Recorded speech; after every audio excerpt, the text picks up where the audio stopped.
Moses Marquez, we finally meet. Now to give you the bout I should have given you 4 years ago.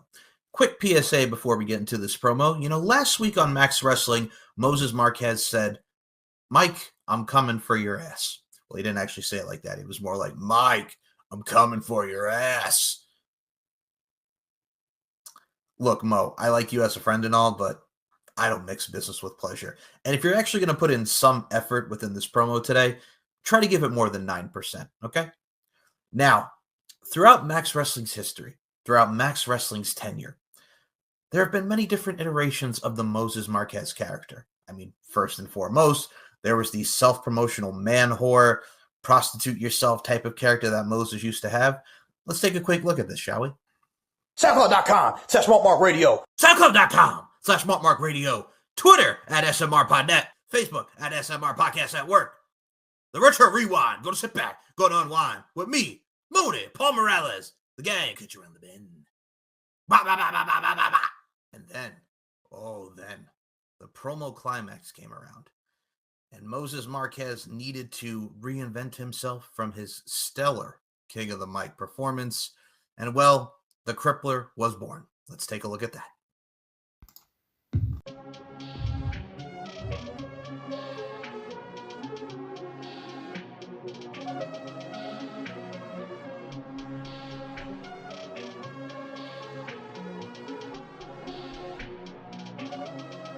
Perfect.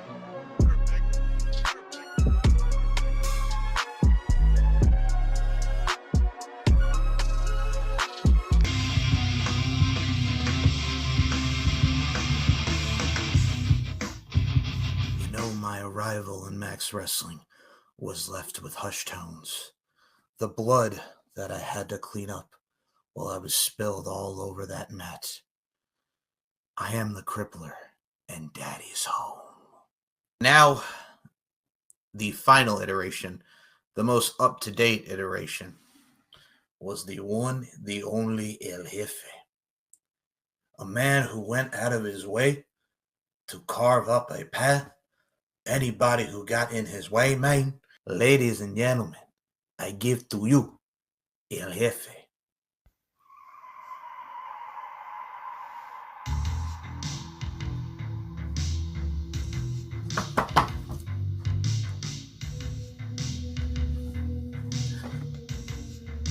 Say hello to the smart mark, El Jefe. I give the orders, you take the orders. And if something bad happens, man, something bad will happen to you. Where is the Larkin, man? That punk couldn't even get in the building, man. But when it's all said and done, uno, y dos, y tres, Lark, man, I'm gonna carve you up, Chico. And that was the many iterations of Moses Marquez. Some things come and go, and some things evolve, but at the end of the day, it's just evolution. Speaking of coming and going and evolution, hey, Moses Marquez, remember that time when you left RWT with a gentleman by the name of Brian Green to expand your brand and have some modicum of success? But how'd that go for you? Because you came crawling right back to RWT, didn't you? Because you didn't have the testicular fortitude, you didn't have the gumption, you didn't put in the effort, and well, you didn't have too much success now, did you? Moses Marquez and testicular fortitude in the same sentence, which is actually quite funny, but also quite sad in the process, because let's be honest with ourselves here, son. What's between your legs is about the size of a Tic Tac. Speaking of expanding, you are now expanding even more outside of the Max Wrestling banner with the TSK, the Two Sweet Click, a.k.a. the Island of Misfit Toys, a.k.a. the Californian Chuckle Fucks. Would you look at these group of people? You got a drunkard who calls himself a shooter in Daniel Crimmins. You got a crazy-eyed son of a bitch and an on-and-off-again musician in Robert Davis. You got the Galloping Gourmet and Harold Joseph Hunter III. You got a man named Kyle. Kyle? Who the fuck is Kyle? And then you got the head hombre himself, the El Jefe, if you will, of this pact, Moses Marquez. And congratulations, you've started a YouTube channel. Yay! You're welcome for getting that off the ground and actually starting it for you, because let's be honest with ourselves here, and here's the real kicker of this.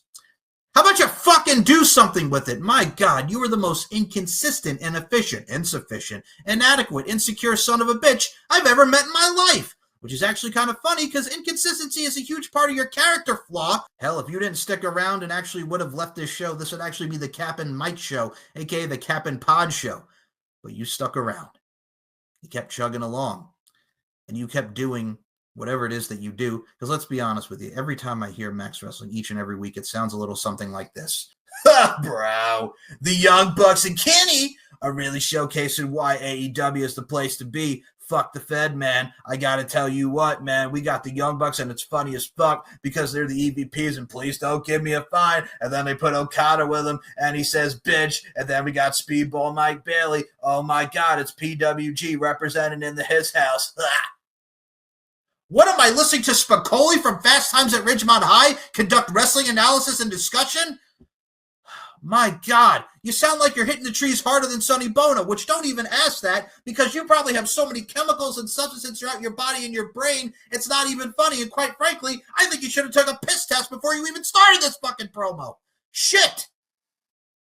You know, Moses Marquez, no one will speak to you the way I'm speaking to you because once I was you. But here's the thing, and here's the whole kit and caboodle, if you will. I actually woke up. I actually got my head out of my ass and I looked in the mirror. And I can parade around here and tell you everything that I've done from my interviews, from being in articles, from being in magazines. But you see, here is the main ingredient. Here is the main focus and focal point. I actually have fucking talent. While you sit behind the door, you sit behind the walls with your fucking bowl, which you smoke, and you have autographs plastered all over the walls. And let's be honest with ourselves here. Moses Marquez, you know it, and I know it. And I'm going to tell each and every single fucking person listening to this, you look up to me. Well, I look down on you. Why would I look up to someone? Why would I even look at having entertain the idea of looking at someone who fucking talks like they're Brian Alvarez, this poor fucker, and listens to a guy by the name of Dave Meltzer, who is a fucking 60-year-old man-child with a dirty office who imitates and acts like him and has the same inflection of them in his voice because he doesn't know who the fuck he is. This ain't 2021 anymore. This is 2025, and I have my fucking head on straight. I have faced so many people on this fucking show, from savages to walkers to demonesses to crazy eyes to collectors to desolators to blades to fucking captains to shapes to every single fucker that they want to put me up against. And I did it for fucking 6 years straight.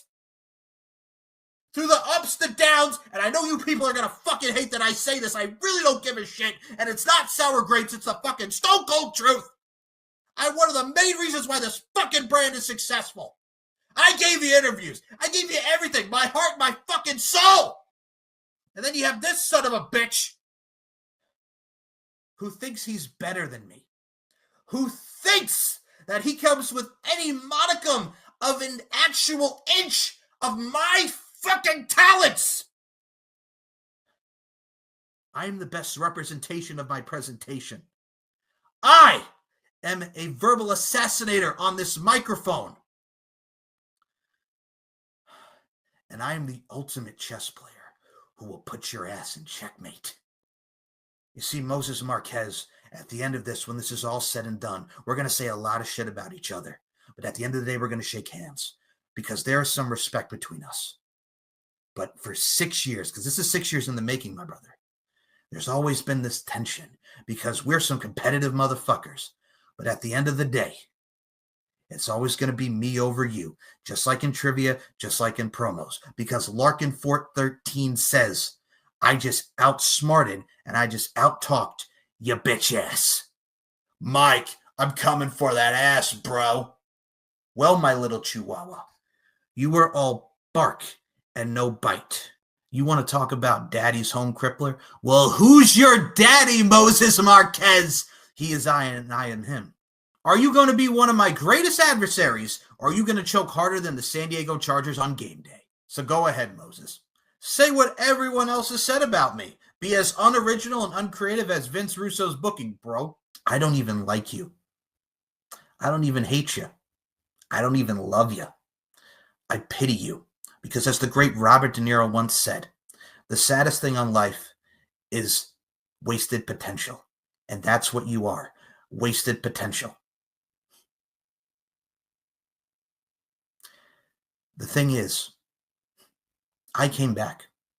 I do these promos. I'm having a lot of fun, and I aim to entertain. And I know the way I cut my promos may not be people's cup of tea, but I leave an impact. I do things that are timeless.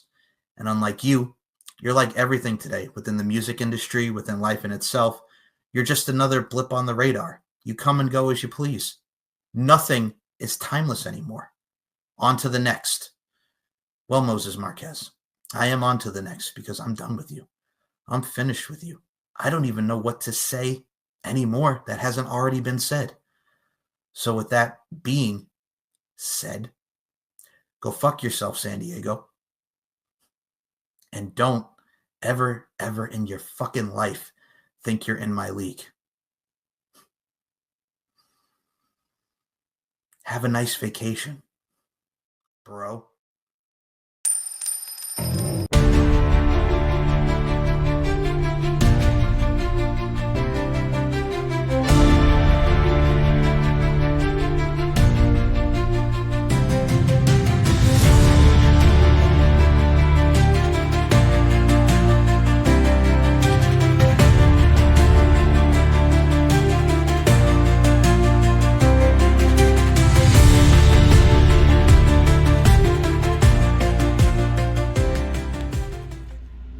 Another sun sets on a beautiful day here in a vacation spot, sunny Southern California.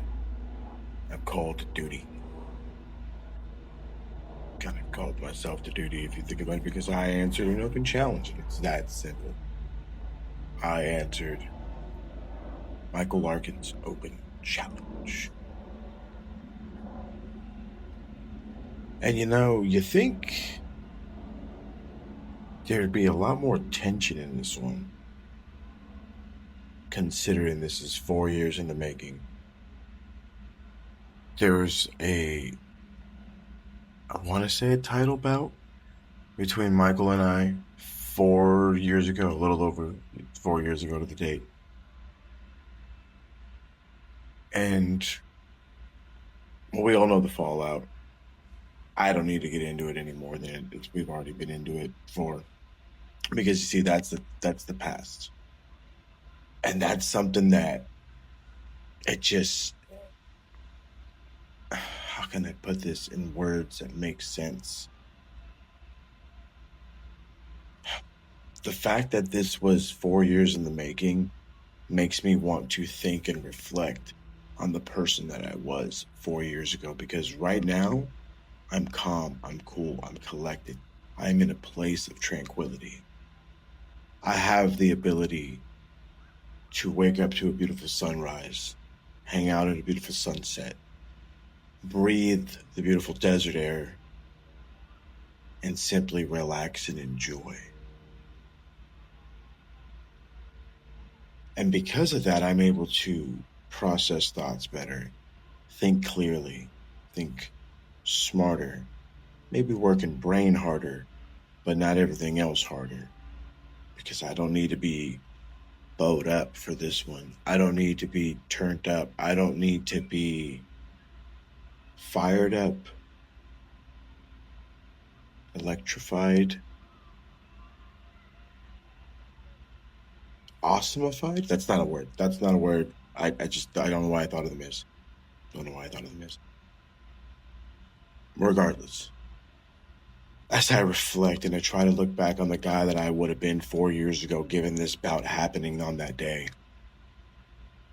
I see a meaner, more ruthless individual, someone who would have absolutely gone for the jugular, who would have absolutely have taken the low blow, have taken the low road, not the high road.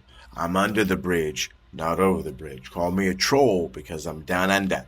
I guess that wouldn't be a troll in Australia. The down under part kind of ruined it. The brain works in mysterious ways. Again, it's the desert air, the fact that I am a different man than I was 4 years ago, because I'm not going for the jugular. I'm not calling you out on all your failures in life and all the problems you've gone through and all everything, the trials, the tribulations, the things that make us men, the things that make us the person that we become.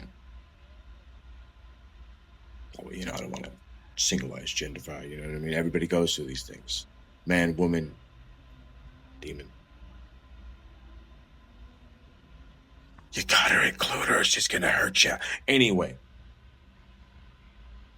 the fact of the matter is 4 years ago me may have said, I respect you. I respect everything you've done. I respect yada, yada, yada, blah, blah, blah, blah, blah, blah, blah. But truth be told, this guy today, right here, right now, promo. I don't even know what fucking show this is. It's promo series? Promo series? No. Forbidden Door. Open Door? Open Door, because it's open challenges. You see, again, Desert Brain. I simply respect you, Mike. As I ramble on and on and on, I simply respect you. You're a man who's done more than a lot of us. You've had some great interviews that are on record, still on this channel, by the way. You have numerous other shows that you do on a consistent basis. You've made it into the industry of mixed martial arts without getting punched in the face, mind you. And all of those things are more than commendable. They are more than accomplishments that one would deem worthy. But then this is where the competitor has to come in. As much as I respect you, you've made your name, bettered yourself after you left this brand, after you took your ball and went home. Be that as it may, some of the greatest in the world have ever done it too. They've taken their ball, they've gone, and that's fine. We have to make decisions that we must live with and then move on from them. But you see, I decided that day, 4 years ago, when you had to walk away, I decided that from this point forward, if this brand has to have someone as a number 2 to Daz, as this has to have a workhorse behind the workhorse, it had to be me. And 4 years later, I am that workhorse. I am that Seabiscuit. I got to win it in the end. I've been promo champion. I've been world champion, tag champion, TV champion, jerk-off champion. That's a belt we're not supposed to talk about, but that's not the point. The fact of the matter is, and I said it from my shirtless video earlier on the Max Facebook page, I am one of the greatest tournament wrestlers there's ever been. So, while you were away making your name, I solidified mine here in Max Wrestling. And yes, I'm glad we got to go one-on-one with each other. And I'm hoping you guys don't think this is me just giving the old handy J to Mike, because maybe it is a little bit. Maybe it is a little bit, because the fact is, this is a TV promo. And if I'm not taking jabs, then what am I doing? But you see, taking the jabs is the low road. And for the first time in a while, I'm going to take the high road, because the fact is I'm a better talker. I'm a better person. I don't need no song and dance. I don't need to have my mom on the camera, even though I'm sure she'd be a great camera person. I don't need any of those things. I simply need myself. I simply need time, a camera. And in this instance, the desert air. So, Mike, I'm glad I got to answer your open challenge. And I got to use you as a little branch. And that branch is to simply allow me to stand on top of it and scream from the highest hill in the desert. Promo climax. Here we go. Get ready. Get your popcorn. Get your soda pop. Get your bangers and mash. Get your beans. Get your toast. I don't give a fuck what it is you need to get. Get it ready, because the greatest tournament competitor in Max Wrestling is here, and it starts right fucking now. Thanks, Mike. Bye, Mike.